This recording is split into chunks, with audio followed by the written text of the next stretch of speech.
Yeah. Hey, Gino, how are you doing? Well, how are you? Doing well. Glad it's Friday. Yeah. Um, Villanova announced this morning that Saturday's game is a sellout. The last time you guys played there in 2004, or in 2004, it was also a sellout. Do you remember what that environment was like? Oh, yeah, for sure. Um, I mean, we have a lot of fans down in that area, obviously, um, and a lot of our fans travel.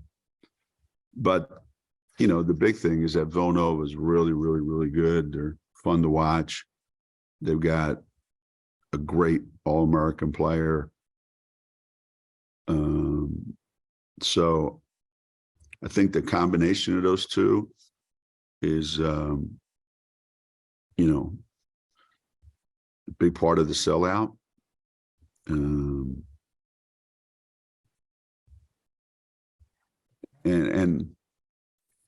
as I was saying the other night, every Big East game should be like this, like the other night, like tomorrow night or tomorrow afternoon, Tuesday at the XL Center. Every Big East game should be like that. It's amazing for the kids to play in that kind of environment, especially it's great on the road, at home. Don't get me wrong. It's awesome. But to see that on the road and then be able to play through it and win, that's a great feeling. Lila? Hey, Gino, hope you're doing well. Maddie Siegrist, you mentioned, has been breaking a lot of records lately. Is leading the country in scoring. Just from your perspective, what makes her such a special player? Well, she's competitive as all hell, at everything. She competes for every rebound. She runs the floor.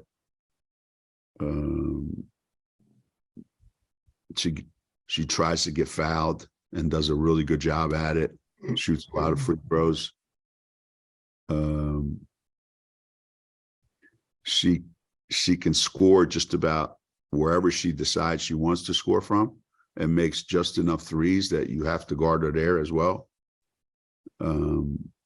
So, usually when you have players that can pretty much dictate how many points they're going to score on any given night, obviously you got somebody that's pretty special. And having somebody like that when no one else does, certainly gives you a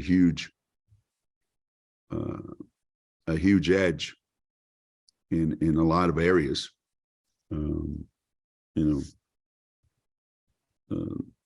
Last year we played at Marquette, and I think Paige had 30 in 3 quarters. Oh no, it was her freshman year. At least she had 30 in 3 quarters. When you have a player like that, it's really hard to prepare for them, because it's not like that's the only good player to have. Olsen's probably top 5 point guards in the league, no question. No question in my mind. So, she's got a really good team around her, and she can score. Going up, against her, over these last 4 years, what stood out the most to you about just her, development, and how kind of the team's development along with that? Well, we weren't around during her freshman year, and then her sophomore year, Paige was player of the year. And then last year, she was player of the year. And I thought that last year, she had everything she has now. But this year, she seems to have become even more efficient, if that's if that's possible. I thought that in previous years, she needed a lot of shots. She got a lot of shots. I don't know that, Villanova had the same team chemistry or the same, balance that they do now. So, the team has gotten better and each year, and Maddie's gotten better every year. Roger. A couple of quick questions, Geno. First of all, how did Caroline come out of the game the other night? Little sore, as you can imagine, not having played in so long. So, we manage that. She manages that. And we adjust her practice schedule accordingly. And, take it game by game. That's the best we can do. But I was really happy to see that, Carol came out of that game feeling like, this is how I hoped I would feel, and I can't wait to play Saturday. Do you feel like tomorrow's game is as big a conference game as you've had in a decade since you were going to Notre Dame and playing them for the regular season title 10 years ago? And I know you've had some good games here and there, but the conference champion or regular season championship could be on the line. Yeah. Obviously there used to be a ton of these back in the day. And then when we switched conferences, there weren't so many. Obviously we happen to have a team for the ages, those 4 years. But I always felt, the Central Florida and South Florida, that those two games were always going to be, not that we weren't going to win, but they were not going to be easy to win. And in our league, it's gotten hard to win. It's gotten really hard to win. That's why you see, I think, so many of our teams beating each other.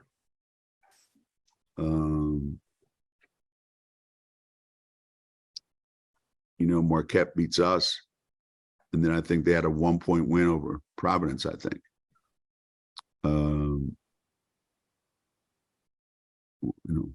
It's just, I think this environment's going to be, exactly why you come to UConn and come to play here, is to play in sold out arenas.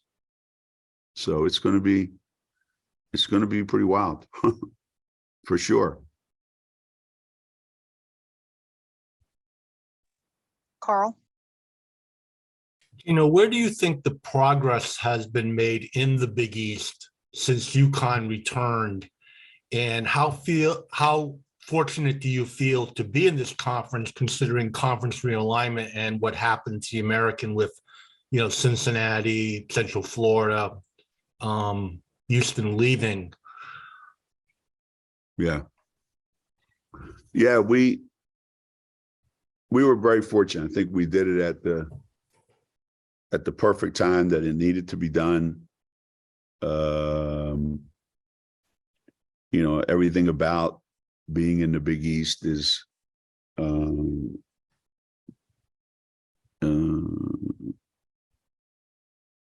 is consistent with who we are.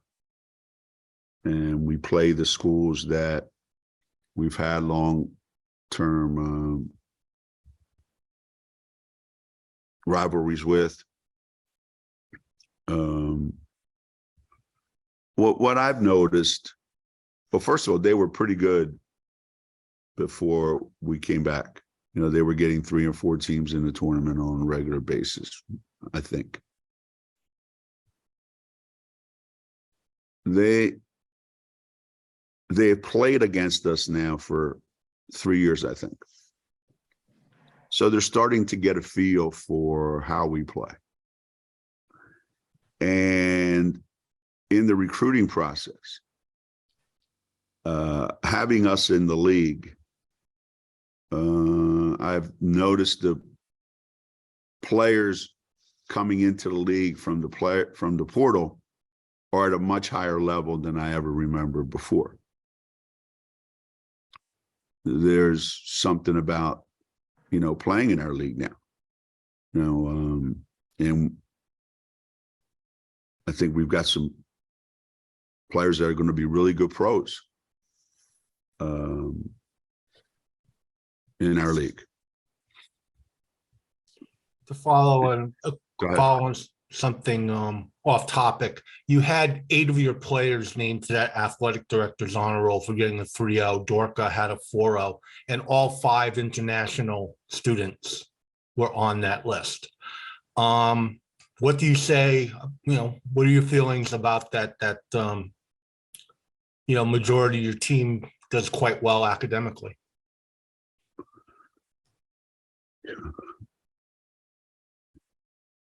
It's one, it's a credit to them. They do all the work.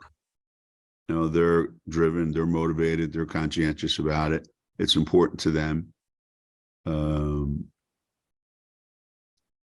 And we try to get those kinds of players.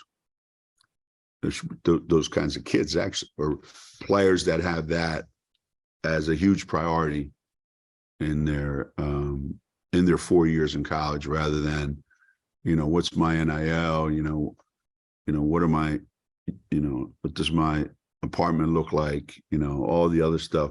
They understand that, you know, academics is the reason why they're in school anyway. And we've got a great support system here for them. Ellen Tripp, who handles all of our academics, is just a real tremendous asset for our players. And we stay on top of things. We're never chasing things, you know. We're you know, hey, we got a player in a jam, we got to go help them out. We try to stay on top of things so that they can deal with the season and the travel that it entails, and still be able to do their work at a real high level. But it's all the credit to them.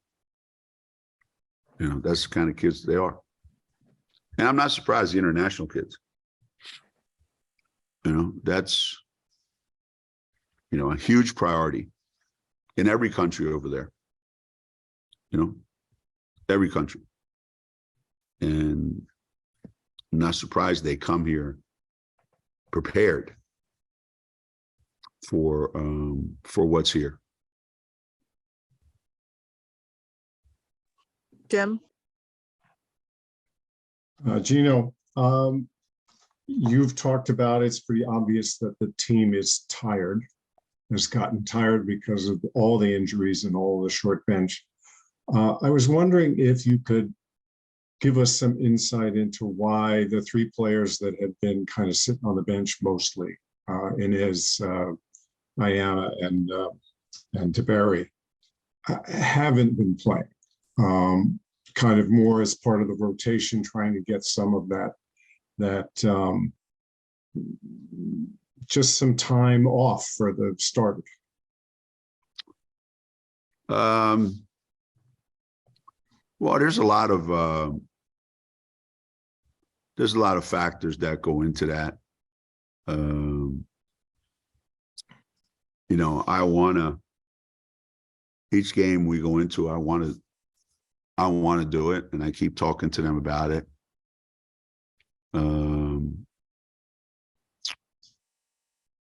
Some of it is 2 of them are freshmen, and they're not comfortable in some of these games. some of it is in our league, they don't play with a 5-man. So it's hard to get some of our post players in the game because we don't know what to do with them defensively.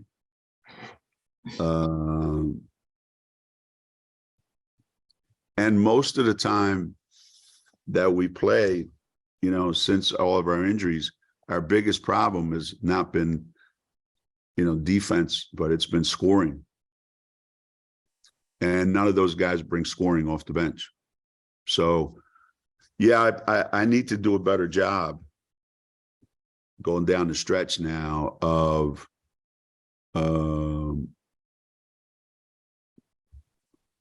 just trying to get them into the game for the sake of getting them into the game. We'll wrap up with Roger. You know, you've talked a few times about how difficult it is to play Villanova because they get the shots that they want to. How are they so efficient in getting what they want to, and what makes it difficult to guard it? Well, I think it's a style of play that also has been adopted by, you know, Providence plays like that. Creighton plays like that.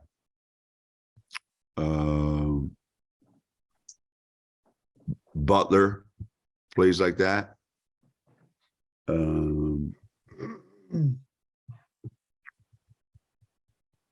It's very difficult to defend a team where all 5 players are 3-point shooters and all 5 players can move really, really well without the ball. And to have a team like that, I've been in that situation, and it's a lot of fun. You get challenged defensively in certain games, but from an offensive standpoint, their movement without the ball and the fact that they have 5 players that they can space, they don't need anybody in the lane. You know, they've got 5 players out on the floor that they can play wherever they want. And that's going to be, I think, the biggest challenge going forward for every team. Because that's the way the game is going to be played, you know, unless you got a 6'7" kid that you can just stick in the middle there. But if you surround that kid with 3 or 4 3-point shooters, it makes life difficult.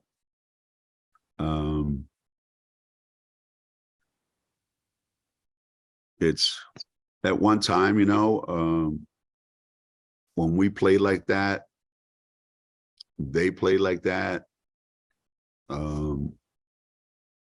It was kind of unique around the country. But now so many teams are adopting that style. And you look at them, they're mostly mid-majors where they can't get the big post players. So they rely on shooting and moving without the ball. And that's a hard assignment whenever you're playing teams like that. It was on Wednesday against Creighton, and it will be on Saturday.